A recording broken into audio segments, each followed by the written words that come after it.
আয়াত ৬৭।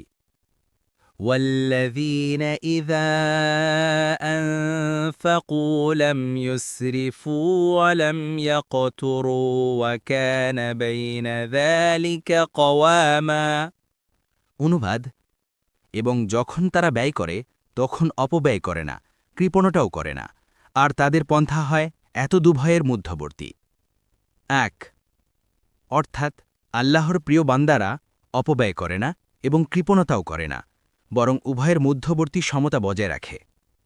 আয়াতে ইসরাফুন এবং এর বিপরীতে ইকতারুন শব্দ ব্যবহার করা হয়েছে।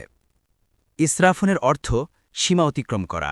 শরীয়তের পরিভাষায় ইবনে আব্বাস, মুজাহিদ, কাতাদাহ, ইবনে জুবায়েরের মতে আল্লাহর অবাধ্যতার কাজে ব্যয় করার ইসরাফ তথা অপব্যয়, যদিও তা ১ পয়সাও হয়।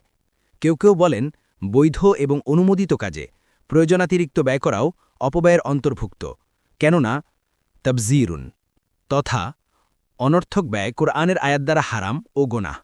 আল্লাহ বলেন, ইন্নাল মুবাযযিরিনা কানু ইখওয়ানাশ শায়াতিন সূরা আল ইসরা ২৭। ইকতারুন শব্দের অর্থ ব্যয়ের ত্রুটি ও কৃপণতা করা।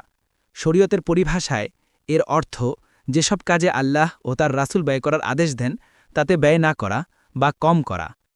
এই তাফসিরও ইবনে আব্বাস, কাতাদাহ প্রমুখ হতে বর্ণিত আছে।